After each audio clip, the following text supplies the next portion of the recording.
வணக்கம். நம்ம இன்னைக்கு வரலாறு மராட்டியர்களை பற்றி பார்க்க போகிறோம். மராட்டியர்களை பற்றிய வினாவிடை. இப்போ முதல் கேள்வி, தமிழகத்தில் மராட்டியர் ஆட்சியை ஏற்படுத்தியவர் யார்? இந்த மராட்டியர்களுடைய ஆட்சியை தமிழ்நாட்டில் ஏற்படுத்தியவர் யார் அப்படின்னு பார்க்கும்போது வெங்கோஜி அல்லது வெங்காஜி என்பவர் தான் தமிழ்நாட்டில் மராட்டிய பேரரசை ஏற்படுத்தினவர். மராட்டிய பேரரசு என்பதை விட மராட்டிய ஆட்சியை ஏற்படுத்தியவர். அடுத்து, தமிழகத்தில் மராட்டியரின் ஆட்சி காலம் என்ன? தமிழகத்தில் மராட்டியர் எந்த காலத்தில் ஆட்சி செஞ்சாங்கன்னு பார்த்தீங்கன்னா 1674 முதல் 1832 வரை. 1832 தமிழகத்தில் மராட்டியரின் ஆட்சி முடிவுக்கு வந்தது. அடுத்து மூன்றாவது கேள்வி, மராட்டியர் வாழ்ந்த குறுகலான நிலப்பகுதி எது? இந்த மராட்டியர்கள் எந்த பகுதியில் வாழ்ந்தாங்க அப்படின்னு பார்த்தீங்கன்னா கொங்கணம் என்று அழைக்கப்படும் இந்த மகாராஷ்டிரா பகுதிகளில் தான் இந்த மராட்டியர்கள் வாழ்ந்தார்கள். அடுத்து 4, மராட்டியர்களின் வலிமையாக திகழ்ந்தது எது? அவர்களுடைய மிக வலிமையான ஒரு முறை என்னன்னா கொரில்லா போர் முறை தாக்குதல். இது ஒரு முறையற்ற போர் முறை, இருந்தாலும் மராட்டியர்கள் மிக வலிமையாக காணப்பட்ட போர் முறை கொரில்லா போர் முறை. அடுத்த 5வது கேள்வி, மராட்டியர் காலத்தில் பக்தி இயக்கத்தின் முன்னோடிகளாக திகழ்ந்தவர்கள் அல்லாதவர்கள் யார்? யாருன்னு பார்த்தீங்கன்னா சைத்தன்யர். சைத்தன்யர் வங்காள பகுதியை சார்ந்தவர், பெங்கால் பகுதியை சார்ந்தவர். துக்காராம், ராம்தாஸ், ஏக்நாத் இவங்க 3 பேருமே மகாராஷ்டிரா பகுதிகளில் பக்தி இயக்கத்தில முன்னோடியாக திகழ்ந்தவர்கள். அடுத்த 6வது கேள்வி, ஒரு முக்கியமான ஸ்டேட்மெண்ட். 6வது கேள்வி, மராட்டிய நாட்டில் மத எழுச்சி என்பது பிராமண சமுதாயம் சார்ந்ததாக இல்லை. துறவிகள் பெரும்பாலும் சமூகத்தின் அடிநிலையை சார்ந்தவர்களாகவே இருந்தனர். இது யாருடைய கூற்றாகும்? யாருன்னு பார்த்தீங்கன்னா நீதிபதி ரானடே, மகாதேவ் கோவிந்த ரானடே அவர்களுடைய கூற்று தான் இது. பக்தி இயக்கம் பிராமண சமுதாயத்தை சார்ந்ததா இல்லை, அடிநிலையை சார்ந்த மக்களுடையதாக காணப்பட்டது. 7வது கேள்வி, மராட்டிய அரசுக்கு தலைநகராக விளங்கியது எது? மராட்டியர்களின் தலைநகரம் இது அப்படின்னு பார்த்தீங்கன்னா ராய்கார். இங்கே ஒரு கோட்டை வேற இருக்கும். அப்போ மராட்டிய அரசுக்கு தலைநகராக விளங்கியது எதுனா ராய்கார். அடுத்த 8வது கேள்வி, சிவாஜி அதாவது வீர சிவாஜி, மராட்டிய வம்சத்தை தோற்றுவிட்ட சிவாஜி பிறந்த ஆண்டு 1624 ஆண்டு. 1627 ஆண்டுல தான் சிவாஜி பிறக்கிறார். 1627. அடுத்து 1, சிவாஜி பிறந்த இடம் எதுன்னு பார்த்தீங்கன்னா சிவனர். இந்த சிவனர் என்ற கோட்டையில தான் சிவாஜி பிறக்கிறார். சிவாஜி பிறந்த இடம் சிவனரி கோட்டை, சிவனர். அடுத்து, சிவாஜியின் தந்தை யார்? சிவாஜியின் தந்தை ஷாஜி போன்ஸ்லே, சிவாஜியோட தந்தை. அப்போ சிவாஜியின் தாய் யார்? இந்த சிவாஜியின் தாய் தான் ஜிஜாபாய். சிவாஜியின் தாய் ஜிஜாபாய். அடுத்து 11வது கேள்வி, சிவாஜியின் பாதுகாவலர் யார்? சிவாஜியோட பாதுகாவலர் யாருன்னு பார்த்தீங்கன்னா ஷாஜி போன்ஸ்லே. சிவாஜியோட பாதுகாவலர் ஷாஜி போன்ஸ்லே. அடுத்து, சிவாஜியின் குரு யார்? சிவாஜியின் குரு யாருன்னு கேட்டிங்கன்னா ராம்தாஸ். பக்தி இயக்கங்களில் ஒருவராக காணப்பட்ட குரு ராம்தாஸ் என்பவர் தான் சிவாஜியின் குருவாக விளங்கினார். அடுத்து மிக முக்கியமான கேள்வி 13வது கேள்வி, சிவாஜியின் தாய் வழி எது? அவங்களோட மரபு வழி எது? சிவாஜியோட மரபு வழின்னு பார்த்தீங்கன்னா தேவகிரியை ஆண்ட யாதவ வழித்தோன்றல். இவங்க தேவகிரியை ஆண்ட யாதவ வழித்தோன்றல்களின் வழியை சார்ந்தவர்கள். சிவாஜியின் தாய் ஜிஜாபாய். அடுத்து 14வது கேள்வி, சிவாஜியின் தந்தை யார் வழியை சார்ந்தவர்கள்? இவங்க யாருன்னா மேவாரை ஆண்ட சிசோடியாக்கள் வழி தோன்றல்கள் தான் சிவாஜியின் தந்தை வழியான ஷாஜி போன்ஸ்லே அந்த வழியில தான் வர்றாரு. மேவாரை ஆண்ட சிசோடியாக்கள் வழி தோன்றல். இது ரொம்ப முக்கியமான கேள்வி இரண்டும். அடுத்து 15வது கேள்வி, அகமது ஷாவின் அமைச்சராகவும் முன்னாள் அடிமையாகவும் இருந்தவர் யாருன்னா மாலிக் ஆம்பர். ரொம்ப முக்கியமானவர். அகமது ஷாவின் அமைச்சராகவும் அதற்கு முன்னால் அடிமையாகவும் இருந்தவர் மாலிக் ஆம்பர். அடுத்து 16வது கேள்வி, 1646 ஆண்டு சிவாஜி பீஜப்பூர் சுல்தானிடமிருந்து கைப்பற்றிய கோட்டை எது? 1646 தன்னுடைய 19வது வயதில் பீஜப்பூர் சுல்தானிடமிருந்து ஒரு கோட்டையை கைப்பற்றினார். என்ன கோட்டைன்னு பார்த்தீங்கன்னா தோர்னா கோட்டை என்பது சிவாஜி பீஜப்பூர் சுல்தானிடமிருந்து கைப்பற்றுகிறார். அடுத்து 17வது கேள்வி, தாதாஜி கொண்டதேவ் மறைந்த ஆண்டு எது? தாதாஜி கொண்டதேவ் மறைந்த ஆண்டு 1647. இந்த தாதாஜி கொண்டதேவ் தான் சிவாஜியின் பாதுகாவலர் ஆவார்.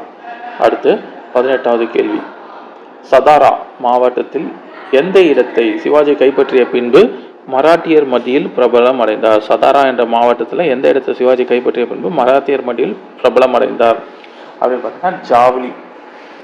ஜாவலி என்ற இடத்தை கைப்பற்றிய பிறகுதான் வந்து சிவாஜி வந்து மராட்டியர்களிடம் மிக ஒரு மத்தியில் ஒரு பிரபலமான ஒரு தோற்றமாக காணப்பட்டார். அடுத்த 19வது கேள்வி, இராணுவ செயல்பாடுகளில் இருந்து சிவாஜி விலகி இருந்த ஆண்டு எது? எந்த ஆண்டுனா 1649 1655 வரை இராணுவ செயல்பாடுகளிலிருந்து விலகி இருந்தார். அடுத்த 20வது கேள்வி, 1659 பீஜப்பூர் சுல்தான் சிவாஜியை வீழ்த்த யாரை அனுப்பினார்? யாரை அனுப்பினார்னா அப்சல் கான் என்பவரை தான் வந்து சிவாஜியை வீழ்த்த அனுப்பினார். பீஜப்பூர் சுல்தான் அப்சல் கான். இதோட தொடர்ச்சியை பார்க்கலாம். மலையில் ஒளிந்து கொண்டிருக்கும் எலியை சங்கிலியால் கட்டி இழுத்து கொண்டு வருவதாக சூளுரைத்தவர் யார்? மலையில் ஒளிந்து கொண்டிருக்கும் எலியை சங்கிலியால் கட்டி இழுத்து கொண்டு வருவதாக சூளுரைத்தவர் யார்னா அப்சல் கான். ஏன் இந்த மாதிரி ஒரு கூற்றை சொல்லியிருக்கிறார்னா, மலை எலி என்று புகழப்படுபவர் தான் வந்து சிவாஜி. அவரை பிடித்து கொண்டுட்டு வருவதாக இந்த கூற்றை கூறினவர் தான் வந்து அப்சல் கான். அடுத்து 22வது கேள்வி, அவுரங்கசீப் மன்னராக அரியணை ஏறிய ஆண்டு எது? எந்த ஆண்டு அவுரங்கசீப் மன்னராக அரியணை ஏறினார்? 1658 ஆண்டு அவுரங்கசீப் மன்னராக அரியணை ஏறினார். அடுத்து 23வது கேள்வி, அவுரங்கசீப் சிவாஜியை அடக்க யாரை அனுப்பினார்? அவுரங்கசீப் வந்து சிவாஜியை அடக்க யாரை அனுப்புறார் அப்படின்னு பார்த்தீங்கன்னா சேஷ்டா கான் என்பவரை தான் வந்து அவுரங்கசீப் அனுப்புகிறார். அவுரங்கசீப் யார் அனுப்புறாருன்னா சேஷ்டா கான். பீஜப்பூர் சுல்தான் வந்து அப்சல் கான் என்பவரை அனுப்புகிறார். அடுத்து 24வது கேள்வி, முகலாயர்களின் முக்கிய துறைமுகமாக விளங்கிய சூரத் நகரை சிவாஜி சூறையாடிய ஆண்டு எது? எந்த ஆண்டு சிவாஜி சூரத் நகரை சூறையாடுகிறார்? 1664 ஆண்டு வீர சிவாஜி முகலாயர்களின் துறைமுக நகரமான சூரத் பகுதியை தாக்குகிறார். எந்த ஆண்டு? 1664 ஆண்டு. அடுத்து 25வது கேள்வி, சிவாஜியை அடக்க அவுரங்கசீப் 2வது முறையாக யாரை அனுப்பினார்? யாரை அனுப்பினார் பார்த்தீங்கன்னா ராஜா ஜெய்சிங் என்பவரை அனுப்புகிறார். அப்போ 3 பேர் வராங்க. பீஜப்பூர் சுல்தான் வந்து அப்சல் கான், அவுரங்கசீப் முதலாக சேஷ்டா கான் என்பவரை அனுப்புகிறார். சிவாஜியை அடக்க 2வது முறையாக அவுரங்கசீப் வந்து ராஜா ஜெய்சிங் என்பவரை அனுப்புகிறார். அடுத்து 26வது கேள்வி, சிவாஜிக்கும் ஜெய்சிங்கிற்கும் இடையே புரந்தர் உடன்படிக்கை. இந்த புரந்தர் உடன்படிக்கை ஆண்டு வந்து பழைய பிஜிடிஆர்பி கொஸ்டின்ஸ்ல நிறைய கேட்டிருக்கிறாங்க. எந்த ஆண்டு அப்படின்னு கணக்கு பண்ணும்போது புரந்தர் உடன்படிக்கை 1665 ஜூன் 11ஆம் தேதி புரந்தர் உடன்படிக்கையானது சிவாஜிக்கும் ஜெய்சிங் என்பவருக்கும் இடையே நடந்தது. எந்தது? புரந்தர் உடன்படிக்கை. எந்த ஆண்டு கையெழுத்திடப்பட்டது? 1665 ஜூன் 11ஆம் நாள். அடுத்து 27வது கேள்வி, சிவாஜி ராய்கார் கோட்டையில் சிவாஜி வந்து ராய்கார் கோட்டையில் சத்ரபதி என்ற பட்டத்துடன் அரியணை ஏறிய ஆண்டு எது? சிவாஜி ராய்கார் கோட்டையில சத்ரபதி என்ற பட்டத்துடன் அரியணை ஏறிய ஆண்டு 1674 ஜூன் 6ஆம் நாள். சிவாஜி ராய்கார் கோட்டையில சத்ரபதி என்ற பட்டத்துடன் அரியணை ஏறிய ஆண்டு 1674 ஜூன் 6ஆம் நாள். அதுல வந்து அரியணை ஏறுகிறார். அடுத்து 28, சிவாஜி 53வது வயதில் மறைந்த ஆண்டு எது? சிவாஜி எந்த ஆண்டு இறக்கிறார் அப்படின்னு 1680. 1627 பிறக்கிறாரு, 1680 மறைகிறாரு. மொத்தம் 53 வருஷங்கள் தான் உயிர் வாழ்ந்திருக்காரு. யாரு? சிவாஜி, மராட்டிய மன்னர் சிவாஜி. அடுத்து 29வது கேள்வி, கீழ்கண்டவர்களுள் சிவாஜியின் அவுரங்கசீப்பின் மகன் பெயர் என்ன? என்னன்னு பாத்தீங்கன்னா 2ஆம் அக்பர். அவுரங்கசீப்போட மகன் பெயர் 2ஆம் அக்பர். அடுத்த 30வது கேள்வி, 2ஆம் அக்பருக்கு பாதுகாப்பு கொடுத்தவர் யார்? இந்த 2ஆம் அவுரங்கசீப்போட மகனுக்கு பாதுகாப்பு கொடுத்தவர் யார்? யாருன்னா சாம்பாஜி என்பவர் தான் வந்து பாதுகாப்பு கொடுக்கிறார் அவுரங்கசீப்போட மகனுக்கு. அடுத்து 31வது கேள்வி, 1708ஆம் ஆண்டு சாஹு மராட்டிய அரசரான போது அவருக்கு ஆதரவாக இருந்தவர் யார்? 1708 சாஹு மராட்டிய அரசரான போது அவருக்கு பாதுகாப்பாக இருந்தவர் யார்? ஆதரவாக இருந்தவர் யார் அப்படின்னு பாத்தீங்கன்னா பாலாஜி விஸ்வநாத். பாலாஜி விஸ்வநாத் என்பவர் தான் வந்து மராட்டிய அரசரான போது அவருக்கு ஆதரவாக இருந்தவர் பாலாஜி விஸ்வநாத். அடுத்து 32வது கேள்வி, சாஹு பாலாஜி விஸ்வநாத்தை பேஷ்வாவாக நியமித்த ஆண்டு எது? எந்த ஆண்டு ஷாகு வந்து பாலாஜி விஸ்வநாத்தை பேஷ்வாவாக அறிவித்தார் அப்படின்னா 1713ஆம் ஆண்டு. 1707 அவுரங்கசீப் பிறக்கிறாரு. 1708 சாஹு மராட்டிய அரசராகிறாரு. 1713ஆம் ஆண்டு 5 வருஷம் கழிச்சு சாஹு வந்து பாலாஜி விஸ்வநாத் என்பவரை பேஷ்வா, அதாவது ஒரு முதலமைச்சர் என்ற மாதிரி நியமிக்கிறாரு. அடுத்த 33வது கேள்வி, சிவாஜி அரசவையில் 8 அமைச்சர்கள் கொண்ட ஆலோசனை அவை எவ்வாறு அழைக்கப்படுகிறது? 8 அமைச்சர்கள் கொண்ட ஆலோசனை அவை எவ்வாறுனா அஷ்டபிரதான் என்று அழைக்கப்படுகிறது. அஷ்டபிரதான் அமைச்சர்களின் ஆலோசனை குழு.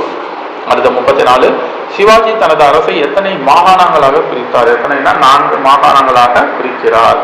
அதே நேரத்தில் ஷெர்ஷா வந்து 47 பிரிச்சிருப்பாரு. சிவாஜி வந்து தனது அரசை 4 மாகாணங்களாக பிரித்திருக்கிறார். மாகாணங்கள் டேஷ் எனப்படும் பல பிராந்தியங்களாக பிரிக்கப்பட்டன. பிராந்த் எனப்படும் பல பிராந்தியங்களாக பிரிக்கப்பட்டன. நாடு, மாகாணம், பிராந்தியங்களாக பிரிக்கப்பட்டன. அடுத்து 36வது கேள்வி, மராட்டியர் ஆட்சியில் மொத்தமாக உற்பத்தியில் அரசின் உரிமையாக எத்தனை சதவீதம் நிர்ணயிக்கப்பட்டது? பின்னர் 30%, பின்னர் டேஷ் சதவீதமாக நிர்ணயிக்கப்பட்டது. எத்தனைனா 40% நிர்ணயிக்கப்பட்டது. சிவாஜி தன்னுடைய பகுதிகளில் இருந்து வசூலித்த முக்கிய வருவாய்கள் எதுனா மராட்டியர்கள் காலத்தில் சவுத் மற்றும் சர்தேஷ்முகி என்ற 2 வரிகள் வந்து வசூலிக்கப்பட்டன. சவுத் மற்றும் சர்தேஷ்முகி. சவுத் என்பது என்னன்னா 1/4 பங்கு வரி. அதே நேரத்தில் சர்தேஷ்முகி என்பது தகுதியின் காரணமாக கூடுதல் வருவாயில் 10% வரி. கூடுதல் வருவாயில். அடுத்து மராட்டியர் ஆட்சி காலத்தில் 38வது கேள்வி, மராட்டியர் ஆட்சி காலத்தில் காலாட் படையில் 2 பிரிவுகள் எது? 2 முக்கியமான பிரிவுகள் எதுனா ரெஜிமெண்ட்டுகள் மற்றும் பிரிகேடுகள்.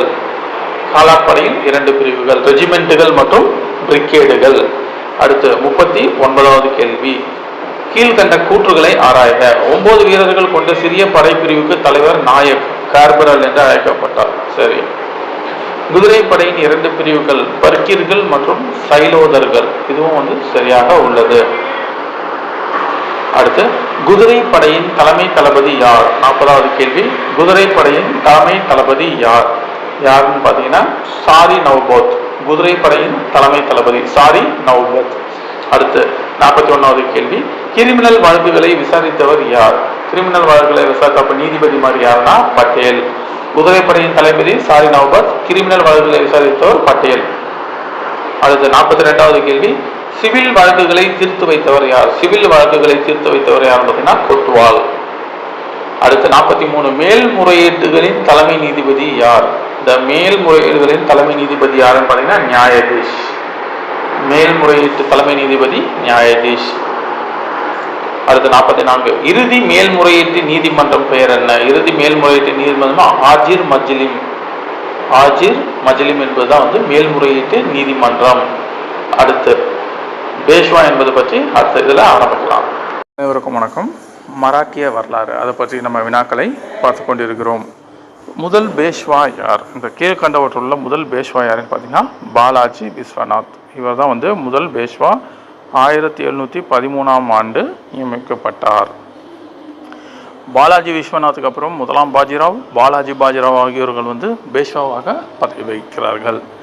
அடுத்து 47வது கேள்வி, பேஷ்வா என்ற பாரசீகம் சொல்லின் பொருள் என்ன? பேஷ்வா என்பது பாரசீக சொல். அதனுடைய பொருள் என்னன்னு பார்த்தீங்கன்னா பிரதம அமைச்சர், பிரைம் மினிஸ்டர் என்பது தான் வந்து பேஷ்வா என்பதன் பொருள். அடுத்து 48வது கேள்வி, கொங்கணம், கண்டேரி ஆகிய இடங்களில் கடற்படை தளங்களை கட்டியவர் யார்? யாருன்னா அவர் வந்து பாலாஜி விஸ்வநாத். முதல் பேஷ்வாவான பாலாஜி விஸ்வநாத் என்பவர் தான் வந்து கொங்கணம், கண்டேரி ஆகிய இடங்களில் கடற்படை தளங்களை கட்டியவர். அடுத்து 49வது கேள்வி, பேஷ்வாவுக்கு தலைமை தளபதியாக விளங்கியவர் யார்? தலைமை தளபதியாக விளங்கியவர்கள் யாருன்னு பார்த்தீங்கன்னா திரிம்பக்ராவ். திரிம்பக்ராவ் என்பவர் தான் வந்து பேஷ்வாவுக்கு தலைமை தளபதியாக விளங்கினார்கள். அடுத்த 50வது கேள்வி, தானே, சால்செட், பசின் ஆகிய பகுதிகள் போர்ச்சுகீசியர்களிடமிருந்து மராட்டியர்கள் கைப்பற்றிய ஆண்டு எது? இதை தானே, சால்செட் தீவு, பசின் இதெல்லாம் வந்து போர்ச்சுகீசியர்களிடமிருந்தது. அதை வந்து மராத்தியர்கள் 1738ஆம் ஆண்டு போர்ச்சுகீசியர்களிடமிருந்து கைப்பற்றினார்கள். 51வது கேள்வி, 1739இல் தஞ்சாவூரை ஆண்ட மராட்டிய ஆட்சியாளரிடம் டேஷ் இடம் உதவி கோரினார். யார்கிட்ட உதவி கோரினார்? மராட்டிய ஆட்சியாளரிடம் தஞ்சையை ஆண்ட சாஹு என்ற மன்னர் வந்து உதவி கேட்குறாரு. தஞ்சையை ஆண்டிய மராட்டிய ஆட்சியாளர். மராட்டியர் ஆட்சியாளரிடம் வந்து உதவியை கேட்குறாரு. யாருன்னு பார்த்தீங்கன்னா சாஹு. அடுத்து 52வது கேள்வி, ஆப்கானிஸ்தானில் துரானி சாம்ராஜ்யத்தை நிறுவியவர் யார்? யாருன்னா அகமது ஷா அப்தலி. இவர் தான் வந்து ஆப்கானிஸ்தானில் துரானி சாம்ராஜ்யத்தை நிறுவுகிறார். இவர் தான் ஆப்கானிஸ்தானின் தந்தை என்றும் சொல்கிறாங்க, அகமது ஷா அப்தலி. அடுத்து 53வது கேள்வி, பிளாசி போர் நடைபெற்ற ஆண்டு எது? பிளாசி போர் எந்த ஆண்டு நடைபெற்றது? 1757. ஆங்கிலேயர் ராபர்ட் கிளைவ் மற்றும் சிராஜ் உத் தௌலா, வங்காள நவாப் சிராஜ் உத் தௌலா இடையே நடைபெற்றது. அடுத்த 54வது கேள்வி, சிராஜ் உத் தௌலா மற்றும் ஆங்கிலேயரிடம் நடைபெற்ற போரில் டேஷ் யாரிடையே நடைபெற்றது? எந்த போர் நடைபெற்றது? சிராஜ் உத் தௌலா மற்றும் ஆங்கிலேயரிடையே நடைபெற்ற போரின் பெயர் என்னன்னு பார்த்தீங்கன்னா பிளாசி போர். நடந்த ஆண்டு 1757. அடுத்து, ஆங்கில அரசு காலூன்ற வழிவகுத்த போர் எது? எந்த போர்னா 3ஆம் பானிபட் போர், 1761. இது 1761 நடைபெற்ற 3ஆம் பானிபட் போர். இது வந்து மராட்டியர்களான சதாசிவராவ் மற்றும் ஆப்கானிஸ்தானின் துரானி வம்சத்தை தோற்றுவித்த அகமது ஷா அப்தலிக்கும் இடையே நடைபெற்றது. இதில் வந்து மராட்டிய பேரரசு வந்து இதில் வந்து ரொம்ப பலவீனமானது இந்த 3ஆம் பானிபட் போர்னால. அதனால ஆங்கில அரசு காலூன்ற இந்த 3ஆம் பானிபட் போர் வழிவகுத்தது. அடுத்த 55வது கேள்வி, நாதிர் ஷா படையெடுப்பு நடைபெற்ற ஆண்டு எது? எந்த ஆண்டு நாதிர் ஷா படையெடுப்பு? 1739. கோகினூர் வைரம், மயிலாசனம் முதலியவற்றை நாதிர் ஷா படையெடுப்பின் மூலம் கொண்டு சென்றார். அடுத்து 56வது கேள்வி, கோகினூர் வைரம், மயிலாசனம் ஆகியவற்றை கைப்பற்றி சென்றவர் யார்? யார்னா நாதிர் ஷா. அவருடைய படையெடுப்பு தான் முன்னாடி பார்த்தோம், 1739ஆம் ஆண்டு. அடுத்த 57வது கேள்வி, அகமது ஷா அப்தல்லி தில்லியை விட்டு வெளியேறும் முன் தனது பிரதிநிதியாக யாரனை நியமனம் செய்தார்? யாருன்னு பார்த்தீங்கன்னா மீர் பக்ஷி என்பவரை நியமனம் செய்தார். முகலாய பேரரசு மராட்டிய பேரரசு வீழ்ச்சி அடைவதற்கு 3ஆம் பானிபட் போர் மிகப்பெரிய ஒரு அடித்தளமாக அமைந்தது. அடுத்த 58வது கேள்வி, மராட்டிய அரசர்களில் கடைசி பேஷ்வா யார்? மராட்டிய அரசர்களில் கடைசி பேஷ்வா யார் பார்த்தீங்கன்னா 2ஆம் பாலாஜிராவ். இவர் தான் வந்து மராட்டிய அரசர்களில் கடைசி பேஷ்வாவாக இருப்பவர் 2ஆம் பாஜிராவ். அடுத்த 59வது கேள்வி, முதலாவது ஆங்கில மராட்டிய போர் நடைபெற்ற ஆண்டு எது? எந்த ஆண்டு முதலாவது ஆங்கில மராட்டிய போர் நடைபெற்றதா அப்படி பார்த்தா 1775 1782 வரை நடைபெற்றது முதலாவது ஆங்கில மராட்டிய போர். அடுத்த 60வது கேள்வி, முதலாவது ஆங்கில மராட்டிய போரின் போது ஏற்பட்ட உடன்படிக்கை எது? முடியும் போது 1782 ஒரு உடன்படிக்கை ஏற்படுகிறது. என்ன உடன்படிக்கை ஏற்படுகிறது? முதலாம் ஆங்கில மராட்டிய போர்னா சால்பை உடன்படிக்கை. முதலாவது ஆங்கில மராட்டிய போரின் போது ஏற்பட்ட உடன்படிக்கை சால்பை உடன்படிக்கை. அடுத்து 61வது கேள்வி, 2ஆம் ஆங்கில மராட்டிய போர் நடைபெற்ற ஆண்டு எது? எந்த ஆண்டு 2வது ஆங்கில மராட்டிய போர் நடைபெற்றது? எது பார்த்தீங்கன்னா 1803 1806ஆம் ஆண்டு வரைக்கும் 2ஆம் மராட்டிய போர் நடைபெற்றது. அடுத்து 62, 2வது ஆங்கில மராட்டிய போரின் போது ஏற்பட்ட உடன்படிக்கை எது? என்ன உடன்படிக்கை நடைபெற்றதுன்னு பார்த்தீங்கன்னா பஸ்ஸின் உடன்படிக்கை 2வது மராட்டிய போரின் 1806ஆம் ஆண்டு நடைபெற்றது. அடுத்து 63வது கேள்வி, 3வது ஆங்கில மராட்டிய போர் நடைபெற்ற ஆண்டு எது? எந்த ஆண்டு 3வது ஆங்கில மராட்டிய போர் நடைபெற்றது? 1817 1819 வரைக்கும் நடைபெற்றது. அடுத்த 64வது கேள்வி, 3வது ஆங்கில மராட்டிய போரின் போது ஏற்பட்ட உடன்படிக்கை எது? என்ன உடன்படிக்கை? பூனா உடன்படிக்கை. 3ஆம் ஆங்கில மராட்டிய போரின் முடிவில் ஏற்பட்ட உடன்படிக்கை பூனா உடன்படிக்கை. அடுத்து 63வது கேள்வி, பேஷ்வாக்களின் கீழ் பெரிய மாகாணங்கள் சர் சுபாதார்கள் என்று அழைக்கப்பட்ட மாகாண டேஷின் கீழ் இருந்தன. யார் கீழ் இருந்தன இது மாவட்டங்கள் அப்படின்னு பார்த்தீங்கன்னா சர் சுபாஷ்தார்கள் என்று அழைக்கப்பட்ட மாகாண ஆளுநரின் கீழ் இருந்தன. அடுத்த 65வது கேள்வி, மாவட்டங்களில் பேஷ்வாக்களின் பிரதிநிதியாக விளங்கியவர்கள் யார்? யாருன்னு பார்த்தீங்கன்னா மம்லத்தார் மற்றும் காமவிஸ்தார் என்பவர் தான் வந்து பேஷ்வாவின் பிரதிநிதியாக மாவட்டங்களில் இருந்தார்கள். அடுத்த 66வது கேள்வி, மாவட்ட அளவில் கணக்குகளை கவனித்து கொண்ட அதிகாரிகள் யார்? மாவட்ட அளவில் கணக்குகளை கவனித்து கொண்ட அதிகாரிகள் யார்? அவங்க யார் மாவட்ட அளவில் கவனித்து கொண்டார்கள்னு பார்த்தீங்கன்னா 7வது கேள்வி, மராட்டியர் ஆட்சியில் அதிகாரிகளிடமிருந்து என்ன பெயரில் முன்பணம் வசூலிக்கப்பட்டது? அதிகாரிகளிடமிருந்து எந்த பெயரில் முன்பணம் வசூலிக்கப்பட்டது அப்படின்னு பார்த்தீங்கன்னா ரசத் என்ற பெயரில் முன்பணம் வசூலிக்கப்பட்டது. அடுத்து 68வது கேள்வி, நகரங்களிலும் மாநகரங்களிலும் தலைமை அதிகாரி எவ்வாறு அழைக்கப்பட்டார்? தலைமை அதிகாரி எவ்வாறு அழைக்கப்பட்டனர் நகரங்களிலும் மாநகரங்களிலும் அப்படின்னு பார்த்தீங்கன்னா கொத்வால் என்று அழைக்கப்பட்டார்கள். நகரங்களிலும் மாநகரங்களிலும் தலைமை அதிகாரி கொத்வால் என்று அழைக்கப்பட்டார்கள்.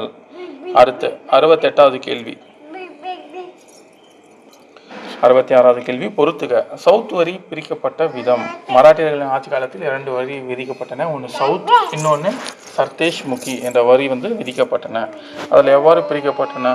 25% யாருக்குன்னா ஆட்சியாளருக்கு, 66% படை பராமரிப்புக்கு, 6% பண்டிட் சச்சிவுக்கு பிராமணர்களுக்கு, 3% வரி வசூல் செய்வதற்கு. அப்போ இவ்வாறு கரெக்டாக பொருத்தப்பட்டுள்ளது. இந்த ரேஷியோவில் தான் பிரிக்கப்பட்ட வரி பகிர்ந்து அளிக்கப்பட்டது. 69வது கேள்வி, வரி செலுத்துபவரின் ஒரு வருட வருமானத்திற்கு சமமான எந்த வரிகள் வசூலிக்கப்பட்டன? வரி செலுத்துபவரின் ஒரு வருட வருமானத்திற்கு சமமான எந்த வரிகள் வசூலிக்கப்பட்டது? அது பேர் என்ன பார்த்தீங்கன்னா குர்ஜா பட்டி மற்றும் தஸ்தி பட்டி, மேற்கூறிய இரண்டும். அடுத்து 70வது கேள்வி, காவலர்களாக கிராமத்தில் பணியில் ஈடுபட்டவர்கள் யார்? அவங்க எவ்வாறு அழைக்கப்பட்டார்கள்னா மகர்கள் என்று அழைக்கப்பட்டார்கள். காவலர்களாக கிராமத்தில் பணியில் ஈடுபட்டவர்கள் மகர்கள்.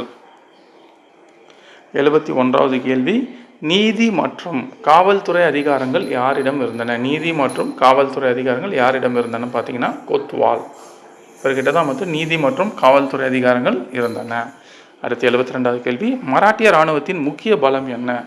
அவங்களுடைய போர் முறை கொரில்லா போர் முறையாக இருந்தாலும் அவங்களுடைய முக்கிய பலம் எதுன்னு பார்த்தீங்கன்னா குதிரைப்படை.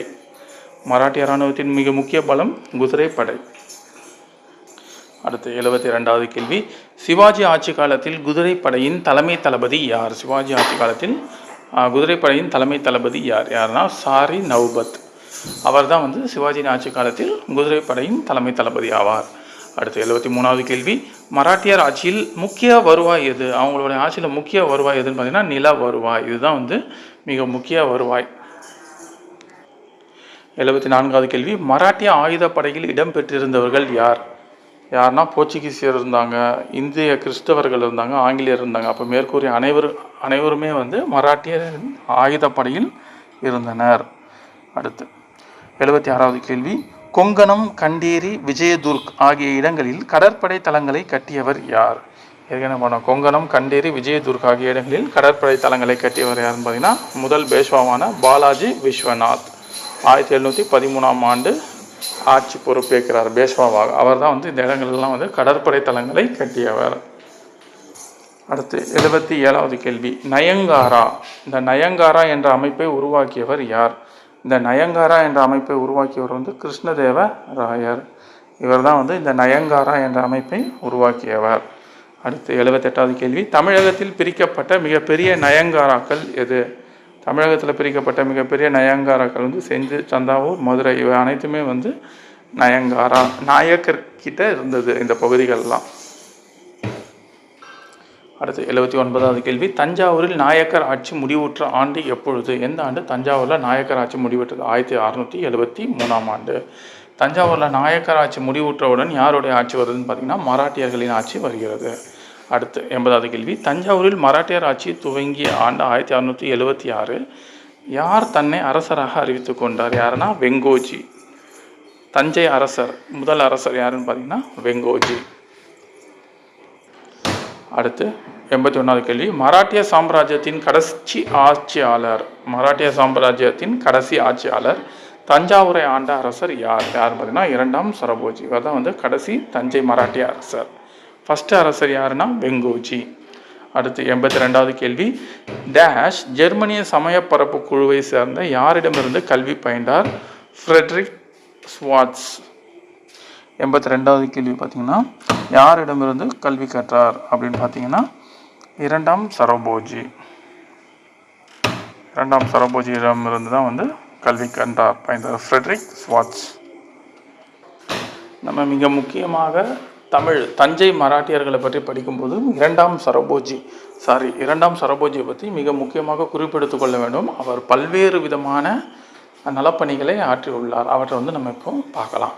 இப்போ மேற்கத்திய அறிவியல் மற்றும் மருத்துவத்தை கையாளும் மருத்துவராக திகழ்ந்தவர் யார்? மருத்துவராக திகழ்ந்திருக்கிறார் ஒரு மன்னர், தஞ்சை மன்னர். யாருன்னா அவர் தான் இரண்டாம் சரபோஜி. அடுத்தது 84வது கேள்வி. இரண்டாம் சரபோஜி கல்வித்துறையின் முன்னோடியாக யாரை கருதினார்? கல்வித்துறையின் முன்னோடியாக யாரை கருதினார் பார்த்தீங்கன்னா C.S. ஜான் என்பவர் கல்வித்துறையின் முன்னோடியாக கருதினார்.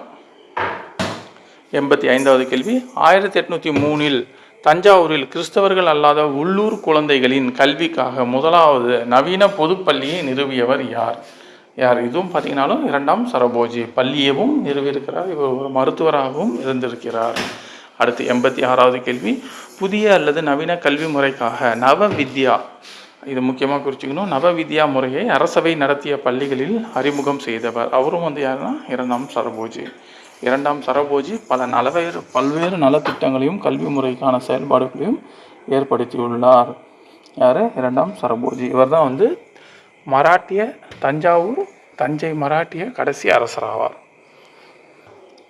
அடுத்து 87வது கேள்வி. முக்தாம்பாள் சத்திரம் நிறுவப்பட்ட ஆண்டு, சரபோஜியின் விருப்பமான அன்ன சத்திரம் தொடங்கப்பட்ட ஆண்டு. இந்த முக்தாம்பாள் சத்திரம் என்பதில் அன்ன சத்திரம் நிறுவப்பட்ட ஆண்டு எது அப்படின்னு பார்த்தீங்கன்னா 1803ஆம் ஆண்டு. இது நிறுவனரும் யாருன்னா இரண்டாம் சரபோஜி தான். அடுத்து 88வது கேள்வி. மத பரப்பாளர்கள் கண்ணந்தன் குடியில் நடத்திய ஏழை கிறிஸ்துவ மாணவர்களுக்கான பள்ளியை ஆதரித்தவர் யார்? கந்தன் குடியில் அப்படின்னு பார்த்தீங்கன்னாலும் அதே இரண்டாம் சரபோஜி. அடுத்து 89வது கேள்வி. மனிதர்களுக்காகவும் விலங்குகளுக்காகவும் மூலிகை மருந்துகளை தயாரிக்க இரண்டாம் சரபோஜியால் நிறுவப்பட்ட அமைப்பு எது? எந்த அமைப்பை இவர் நிறுவுகிறார் பார்த்தீங்கன்னா தன்வந்திரி மஹால் என்ற அமைப்பை நிறுவுகிறார். இரண்டாம் சரபோஜி ஏற்கனவே மருத்துவத்துறையில் நிபுணத்துவம் பெற்ற மன்னர் ஆவார். அடுத்து 90வது கேள்வி. டேஷ் தொகுதிகள் அடங்கிய ஆராய்ச்சி புத்தகத்தை உருவாக்கியவர் இரண்டாம் சரபோஜி ஆவார். அவர் ஒரு ஆராய்ச்சி, இது 18 தொகுதிகள் கொண்ட ஒரு ஆராய்ச்சி புத்தகத்தை உருவாக்கினவர். அடுத்து 91வது கேள்வி. கீழ்கண்ட கூற்றுகளை ஆராய்க. பாரம்பரிய இந்திய கலைகளான நடனம் மற்றும் இசையை ஆதரிப்பதில் பெரும் கொடையாக விளங்கியவர் இரண்டாம் சரபோஜி. சரி, அவர் மருத்துவத்தில் மட்டுமல்லாமல் இசையிலும் பெரிய ஞானியாக இருந்திருக்கிறார். கர்நாடக இசையில் மேற்கத்திய இசை கருவிகளான கிளாரினெட், வயலின் ஆகிய கருவிகளை அறிமுகம் செய்தவர் இரண்டாம் சரபோஜி.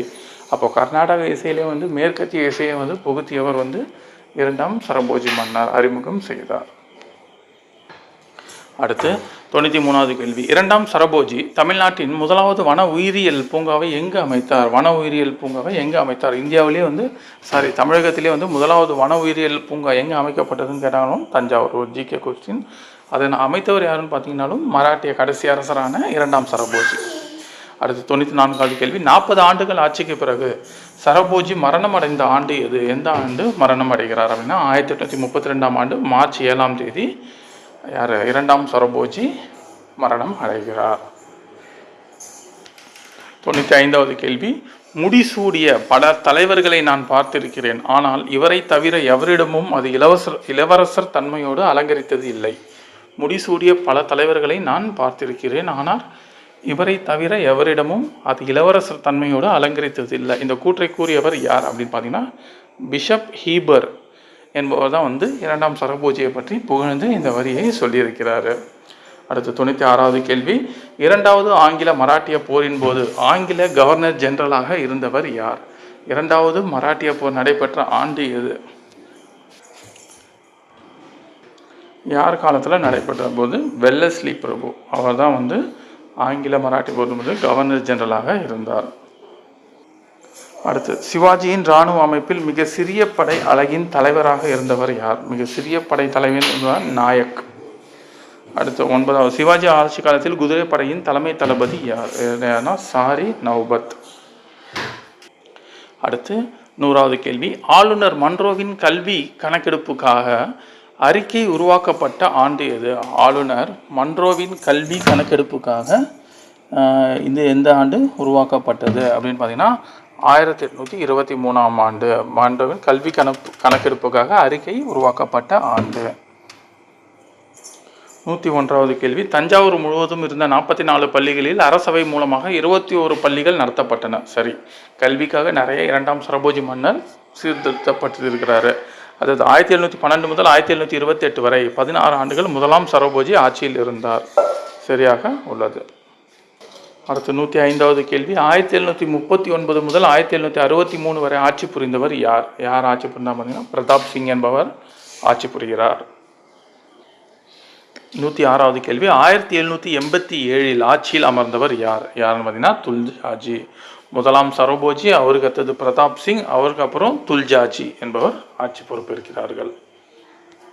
அடுத்து 107வது கேள்வி, நாணய தொழிற்சாலைகளில் முறைகேடுகள் இருந்ததால் அனைத்து தொழிற்சாலைகளும் மூடப்பட்ட ஆண்டு எது? எதுனா 1760ஆம் ஆண்டு நாணய தொழிற்சாலைகள் அனைத்தும் மூடப்பட்டன. பல்வேறு என்னாச்சு முறைகேடுகள் நடந்ததால். அடுத்தது 108வது கேள்வி, மிக முக்கியமான கேள்விகள், அது ரொம்ப இதாக குறித்து வச்சுக்கணும். 108வது கேள்வி, முக்ரா சஸ்யா முக்ராக் சக்சியா என்ற புத்தகத்தை எழுதியவர் யார்? இந்த முக்ராஸ் சஸ்யா என்ற புத்தகத்தை எழுதியவர் யாருன்னு பார்த்தீங்கன்னா 2ஆம் சரபோஜி. இவர் இன்னும் ஒரு புத்தகத்தையும் எழுதியிருப்பார், அது பின்னாடி பார்க்கலாம். அப்போது மன்னர்கள் எழுதிய புத்தகத்தில் இந்த 2ஆம் சரபோஜி எழுதிய புத்தகத்தையும் நம்ம ஞாபகம் வச்சுக்கணும். முக்ராக் சஸ்யா. புரந்தர் உடன்படிக்கை சிவாஜிக்கும் டேஷுக்கும் இடையே நடைபெற்றது. புரந்தர் உடன்படிக்கை 1665ஆம் ஆண்டு நடைபெற்றிருக்கும். யாருன்னா ஜெய்சிங். அவுரங்கசீப் அனுப்பியிருப்பார், ஜெய்சிங்க்கும் அவருக்கும் நடைபெற்றிருக்கும். அடுத்து 110வது கேள்வி, கிராம அளவில் 110 கிராம அளவில் வருவாய் வசூலை மத்திய அரசுக்கு அனுப்பும் பொறுப்பை டேஷ் ஏற்றிருந்தார். யாருன்னா பட்டேல் என்பவர் தான் வந்து ஏற்றிருந்தார். கிராம அளவில் வருவாய் வசூலை மத்திய அரசுக்கு அனுப்பும் பொறுப்பை ஏற்றிருந்தவர் பட்டேல். அடுத்து 2ஆம் சரபோஜி எழுதிய நூல்கள் யாவை? ரொம்ப முக்கியமானது. இவர் வந்து ஒரு மன்னர் எழுதிய நூல்கள் இவை அனைத்தும். எதுன்னு பார்த்தீங்கன்னா முக்ர ராக்ஷயா வந்து 2ஆம் சரபோஜி, குமார சம்பவ சம்பு, தேவேந்திர குரவஞ்சி, இந்த நூல்களை 3ஐயும் எழுதியவர் யாருன்னு பார்த்தீங்கன்னா 2ஆம் சரபோஜி. அப்போது 2ஆம் சரபோஜி எழுதிய நூல்கள் முக்ர ராசையா ரொம்ப முக்கியமான நூல். அப்புறம் குமார சம்பவ சம்பு மற்றும் தேவேந்திர குரவஞ்சி இவை அனைத்துமே வந்து மிக முக்கியமான நூல்கள் ஆகும். அடுத்து பொறுத்துக, அமத்தியா என்பவர் யாருன்னா அரசின் அனைத்து பொது கணக்குகள் பற்றி இது போன்றவர் தான் வந்து அமத்தியா, கரெக்டாக பொருத்தப்பட்டுள்ளது. சுமந்த் என்பவர் யார்? போர் மற்றும் அமைதிக்கான அமைச்சர் சுமந்த். பண்டித் ராவ் என்பவர் என்ன? பொது ஒழுக்க நடவடிக்கைகள். வாக்கிய நாவிஸ் என்பவர் யாருன்னா அரசரின் நடவடிக்கைகள் பற்றிய ஆவணங்களை இது பண்ணுவார். அப்போ அனைத்தும் சரியாக பொருத்தப்பட்டுள்ளது. நன்றி. மராட்டியர்களோட தொடர்ச்சியை வந்து நம்ம அடுத்தடுத்து கண்டினியூவாக புதுசாக பார்க்கலாம். நன்றி.